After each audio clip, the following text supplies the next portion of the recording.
Welcome you all to today's class, children. This is 6th standard English. You are going to learn the poem The Wonderful Words. The Wonderful Words. It is poem number 6. Let us move on to the class with a short story. Once there was a old carpenter. He became old, so he decided to retire from his job. So he informed his management that he is going to retire from the job. So the management requested him to do a final project for the company. He accepted. He was working for 15 years. For the past 15 years, he had done his job well. But he informed his retirement and he said that it was the final project for the company. So he did not bother about anything. He used only the poor quality of woods for his house, for the house. The management called him one day and said the carpenter to take the house for him.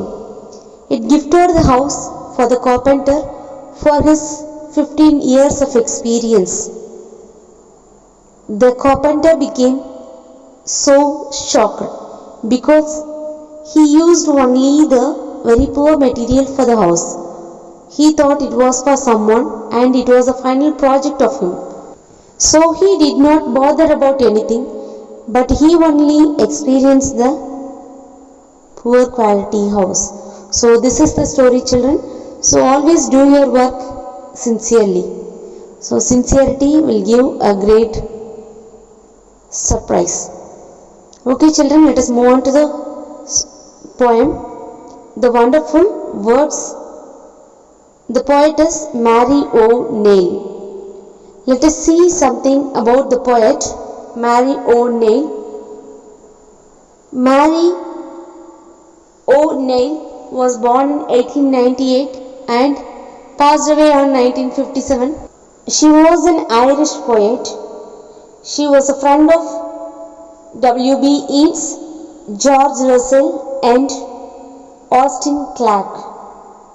She is one of a small number of the known early 20th Irish poet. So these are all the details about the poet. Let us move to the poem.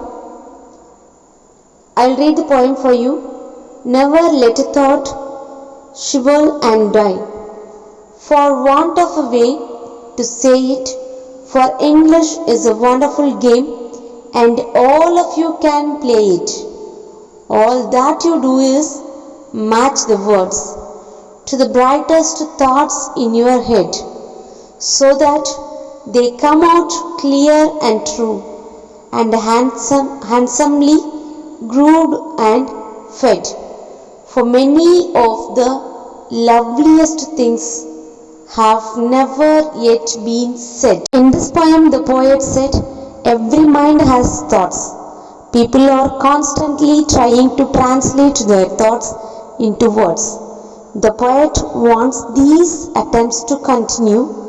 No thought should die for want of proper words. English is a wonderful language and trying to find suitable words for your thoughts is a wonderful game. New thoughts are always coming. Many beautiful thoughts have not yet found expression. Let everyone try to give his thoughts a body of proper words.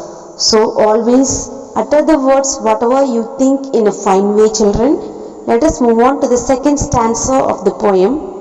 Let me read the stanza first. Words are the food and dress of thought. They give it its body and swing. And everyone's longing today to hear some fresh and beautiful thing.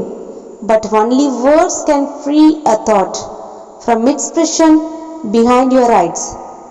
Maybe your mind is holding now a marvelous new surprise. Words are the food and dress of thoughts. They supply the thought its body and energy. Everyone wants to hear something new and beautiful. The thoughts are impressioned in your mind. We can liberate the thoughts with the help of the suitable words only, children. Who knows, there may be a beautiful thought may hiding behind in your mind. So, whenever thoughts arrive in your mind, you just make them as word. So you utter the words. When you leave them a word, a new word or new thought may appear in your mind. So this only leads the way to new idea and new word. Okay children, hope you understand this poem. So here is the homework for you. You write down the ideas and the thoughts whichever appear in your mind.